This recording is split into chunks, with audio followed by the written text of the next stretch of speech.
this edition of FPD Roll Call.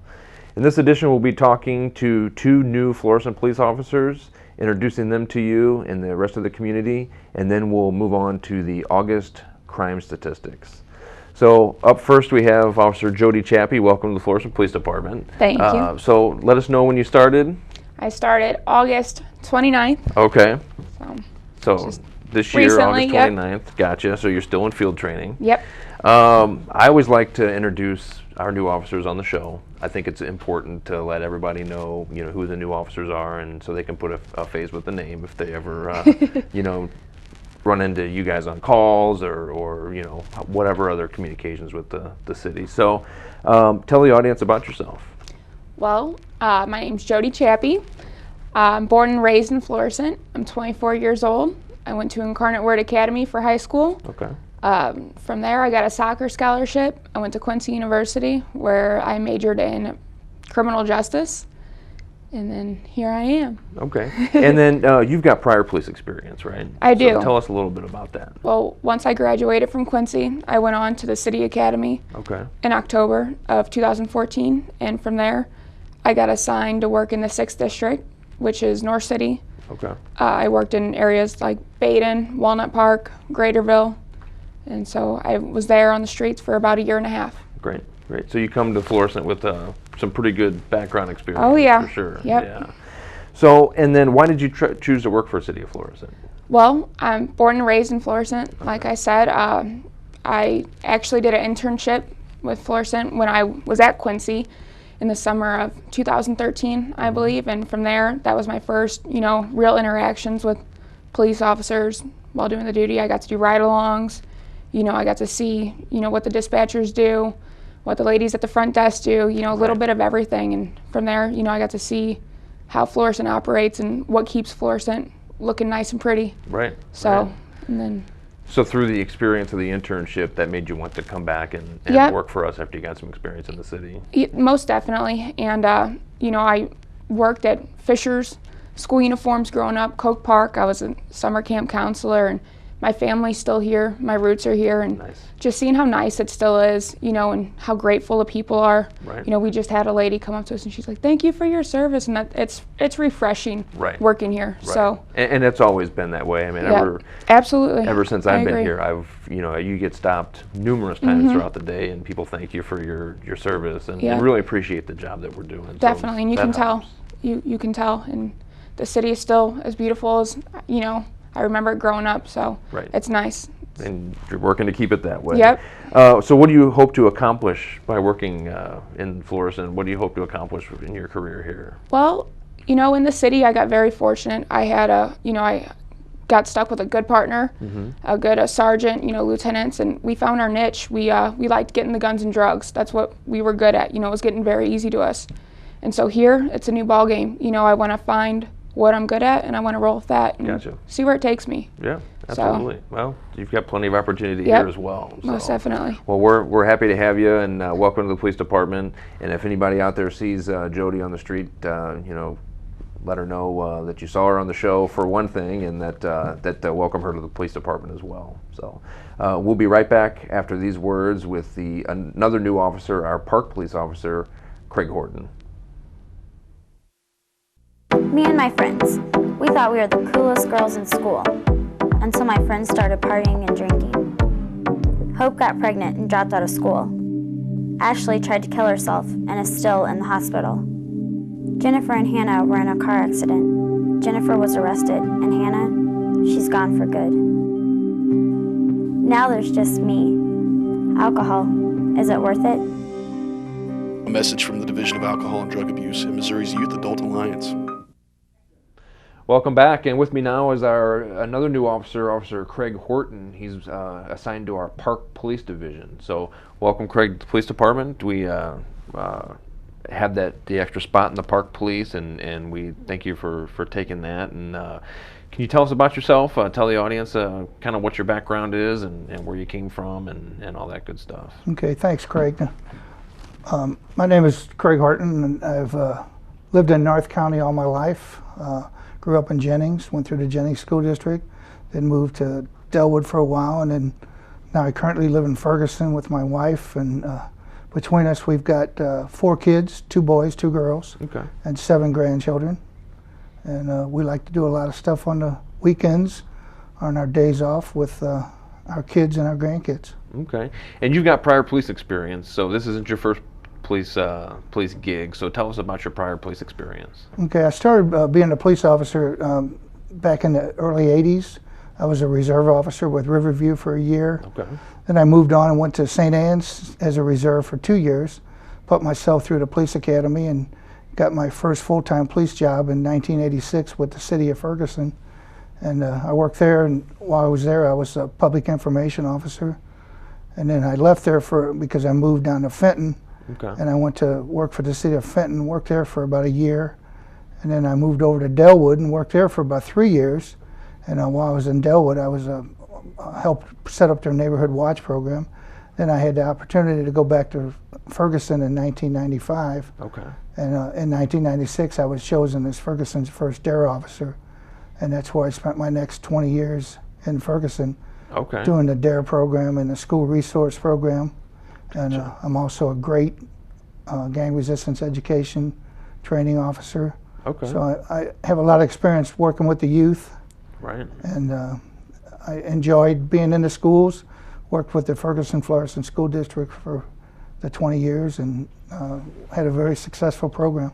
Okay. And you retired from Ferguson, correct? I retired after Okay. being 30 years in police, 26 with Ferguson. I retired, and I had an opportunity to come over here to Florissant and work in the Park Police as a part-time police officer. Okay. And so why did you choose the city of Florissant? Because it given me an opportunity to stay in police work Okay. on a part-time basis. Okay. And by being in the parks, I'm able to get out and meet with the community, run into a lot of youth in the park and get to talk to them, and hopefully show them some positive leadership and get them heading in the right directions for their lives. Yeah, that's perfect for this program. I mean, we started the Parks Police program about 3.5 years ago, and we really wanted to get the officers dedicated to our parks, you know, with similar backgrounds as yours, someone who can communicate with the youth and the people that are enjoying the parks, and really have that community relationship with the people in our parks. So you're a perfect fit for this position. You know, we want to keep that program. It's been really successful. We want to keep it successful and keep it going. So we welcome you to the park program. Like I said, you know, the chief, the mayor, the city council, they're all excited about this and really want this to continue. So I think you're a perfect fit for that position. What do you hope to accomplish while you're here as an officer? Well, what I mentioned earlier was I hope to bring some good leadership, and when I get out and meet these youths and even their family members, show them that character and integrity is very important to be a good person in the community. And I work with Officer Lively, who's started the program about 3 years ago. Right. And he does an excellent job getting out and meeting the community, and has showed me that we're very important in the parks, and we want to keep them safe and secure for the residents to come to. Right, and Officer Lively was a retired lieutenant from Creve Corps. Yes, he So, was, yes. so yeah, again, like I said, we like to have the retired officers with some experience to be in our parks and really pass that experience and community relations along to everybody. So, anything else you want to add to the audience? Let them know what anything about you. Or Just anything that like I'm happy to be here, and Okay. I'm hoping to meet a lot of you in the parks. Come up and introduce yourself to me, and Great. be happy to have a conversation with you. And let them know that you saw him on the show, right? So, yeah, so anytime if you see Officer Horton out in the parks, be sure to let him know that you were introduced to him on the TV show, and he'll even sign autographs, I guess, if you want, right? So, If they want. if you want, okay. All right, well, we'll be right back after these messages.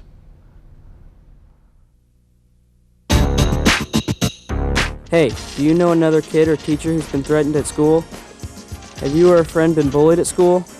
Has anyone brought any weapons to school? If you know of threats or violence at your school, report it.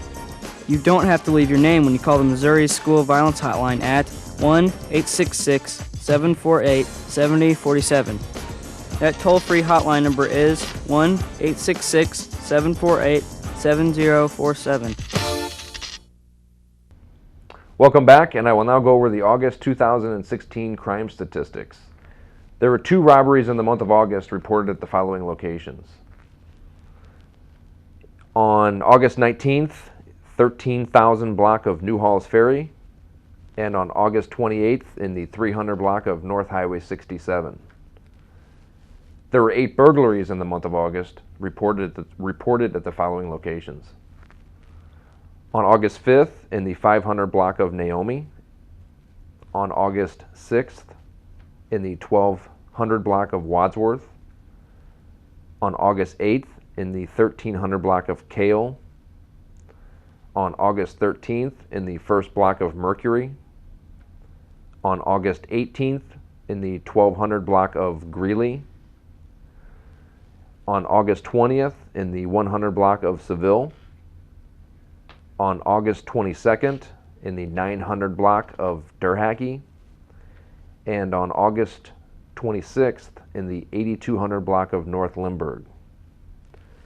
There were 18 motor vehicle thefts in the month of August reported at the following locations. On August 5th in the 300 block of Raven, on August 6th in the 300 block of Humes, also on August 6th in the 600 block of Wren, on August 8th in the 2100 block of North Highway 67, on August 9th in the 1300 block of Dunn Road, on August 10th in the 1800 block of South New Florissant Road, on August 13th in the 2000 block of Patterson Road, also on August 13th in the 2700 block of North Highway 67, and the final one on August 13th was in the 700 block of North Highway 67. On August 16th in the 3000 block of Country Green Court, also on August 16th in the 1st block of Redwood, on August 17th in the 900 block of Central Parkway, also on August 17th in the 700 block of Red Wing, on August 20th in the 1200 block of North Highway 67, on August 21st in the 1700 block of Washington, on August 22nd in the 1st block of Laurel Court, also on August 22nd in the 1300 block of Cardinal, and on August 28th in the 1000 block of Armada Court. There were 80 stealings in the month of August, and they were broken down in the following classifications. 35 of the stealings were shopliftings,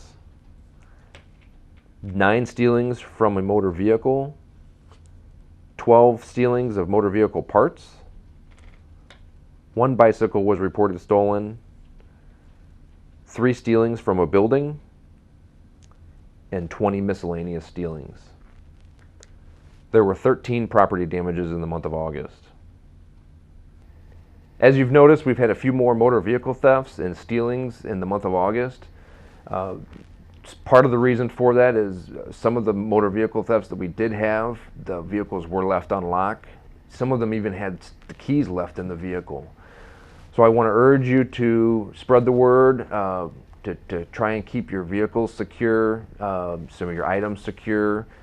Please leave your vehicles locked. Don't leave any keys or valuables visible in the cars. Don't give any of the suspects in these cases reason to break into your vehicle.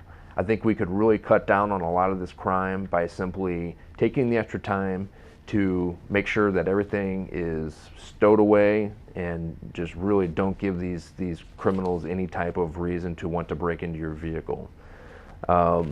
So that's one thing I wanted to pass on to you, as well as we can also help crime and stop crime by joining part of our Neighborhood Watch program.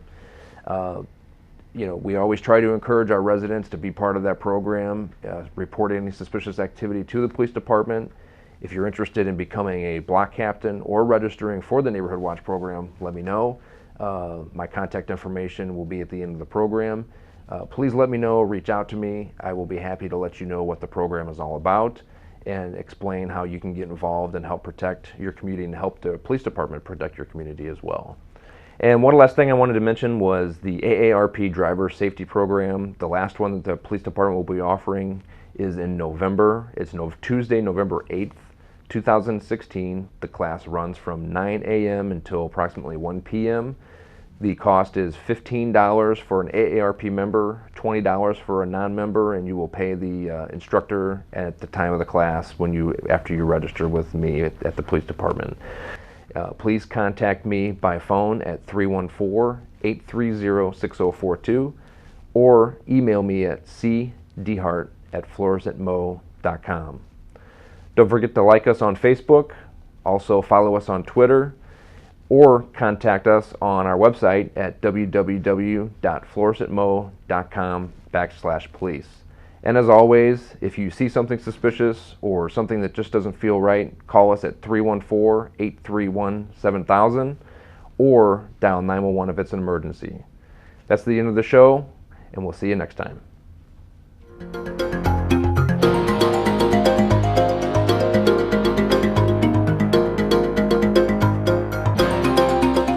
All kidding aside, I really do want to thank the mayor for inviting me here to the town hall meeting. Appreciate you guys all being here today. In addition, the police department, there's a lot of moving parts, but honestly, the success of the police department really is the employees. But in addition to that, the mayor and the city council really do support the police department. And really without the city council and the mayor's support, it'd be very difficult to run this police department. I think we have the most professional police department in this area and maybe the United States. I travel all over, and I can tell you that I'm very proud of my police department, and these guys do a great job. And I want to introduce some of those guys who are with me today. My assistant police chief, Tim Fagan, he's a major with the police department. So if you got any complaints about anybody, see him, will you? I don't deal with complaints. And then Sergeant Andy Hartman, Andy was born and raised here in the city of Florissant, just recently got promoted to sergeant. He's in charge of the traffic division. In all honesty, I know one of your guys, the complaints I get all the time are about speeding, stop sign violations. Sincerely, talk to Andy after the meeting if you have one of those complaints, and we'll get that dealt with, and sincerely. And then Officer Craig DeHart, he's my public information officer. And code enforcement is another big topic, obviously, with when we go to a lot of these meetings. So I had Officer Sean Coomer. And it's something else that Officer Coomer's been doing along with Public Works and members of the council is that we're developing a crime-free program, which is an international program. Lou Gerald's is very involved in that. The council's very involved in that. And really what the idea is to kind of take on the rental property issue. But what we're trying to do is build a partnership with the property owners, the renters, so we can all work together to make this community and the rental properties something that we all can live with and we can deal with, because obviously we do have a lot of rental properties in this town, and so we really want to come up with a program to deal with that. So Sean is in charge of that program as far as the police department is concerned. Like I said, Lou has worked on that also. Officer Steve Johnson's with me today. So Steve is my business liaison officer. It's a program that we started, I guess, about 9 months ago. And really what the idea is to build a relationship. Our business community is so important in this town. And so it's really to build a relationship a good, positive relationship between our business community and the police department. And I'll tell you this, if you guys have any concerns sincerely about the shopping centers, safety, parking issues or whatever, Steve's here and he'll take care of those, and he'll deal with those issues also, because that's also part of his job, not just to talk with the business people, but also to make sure that our shopping centers are safe for everybody to shop and enjoy. And if you got any issues, please talk to Steve. He'll be happy to answer that. And then, of course, the other one I was going to introduce, but I don't have to now because the mayor took that, is Officer Mann and Eddie. But seriously, Eddie really has been a great program for the department. He goes out and he has this positive interaction with groups of people, whether they're children, seniors, adults. Everybody loves to have that. It's really been a great program for the police department. And then a few other things I want to talk about real quick. I don't want to go too long, but I always talk about the Neighborhood Watch program. Neighborhood Watch is so important to this city. It's so important to you guys. I mean, we have about 1,200 members, I think, in the program now. But guys, it'd really be nice if we could have a neighborhood watch group in every neighborhood. It's so important. It's you guys really getting together, watching out for each other, taking care of your neighbors. It's a program about neighbors helping neighbors, and it really is very important to all our neighborhoods. And we certainly will support all of these groups. Officer DeHart, myself will come out, we'll speak to you, whatever we can do, but we really encourage everybody to join a neighborhood watch group. If there's not one in your neighborhood, please start one. But another program I want to talk about with Neighborhood Watch, though, is that, and I think I brought this up last year, is we now have a ward captain program, and this is each ward of the city has a representative in this program, and these guys meet once a month. They're given crime stats, they go over crime patterns, they inform the ward captains exactly what's happening in the area. And I would tell you, these guys do great work. And I do want to introduce those people also. The two coordinators and the guys that really came up with this idea, and it's been just a great idea, is Sonny Pondrum and Norm Currington. If you guys should stand up. Appreciate what you guys do. And four of the ward representatives are with us today. From Ward 1 is Lance Helwig. Thanks, Lance. Carol Webb, I know she's over here from Ward 2. Pat Blaisdell from Ward 8. Pat, nope. Okay. Oh, okay. And then we've got Andrew Mims from Ward 9. Thank you for what you guys do. We really appreciate it. They spend a lot of time. I'll tell you, they're very intense 2-3 hour meetings, and I've attended them myself, and they do great work. I appreciate what they do. Another thing I want to talk about is that the other thing that the police department does is home security surveys. You can schedule an appointment with Officer DeHart. An officer will come to your home, go through your house, look for security, the ways that you guys can improve the security of your home, both inside and outside. And Officer DeHart's got the information on that, so that's something I would encourage. Another thing I'd like to encourage is on Tuesday, October the 4th, we're going to celebrate our National Night Out. Normally we've done that in August, but we've kind of seen the numbers are kind of down because August is so hot. So a lot of the departments in this area and in other parts of the country have moved it to October. So we're going to celebrate it this year on October the 4th. It's on a Tuesday. I encourage you guys to have block parties. We show up, the police department will show up, Chief Sept and the fire department will show up, and just to interact with you and your neighbors. The mayor, some members of the city council will come to the block parties. And if you want a block party permit or something you're interested in, you just contact the mayor's office and he'll get those out to you. But we'd really love to. We love to attend those. Just so you know, if we are only there for maybe a brief period of time because we have so many to attend, but we really encourage that you guys have those block parties. Great way to get to know your neighbors. And then two little crime issues that always happen this time of year. Well, this one's kind of new, I'm sorry. But you guys probably seen on the news the other night when we had one of our residents was visiting Sacred Heart Cemetery and his vehicle got stolen. It's an absolute shame that happened. Obviously, we're working very hard on trying to recover his vehicle. But you guys, when you visit the gravesites, please don't leave your keys in the vehicle. Don't leave your cars running. And I hate to give that warning, but I think it's something that you guys need to hear because it really is a horrible thing that happened to that man. He's visiting his son's grave and his wife's grave. And so that's the second one we've had. Hazelwood's had one over in St. Ferdinand Cemetery. But like I said, we're working on it. We'll hopefully get it resolved soon. But just keep that as a safety reminder. And that's all I got today. Thank you very much.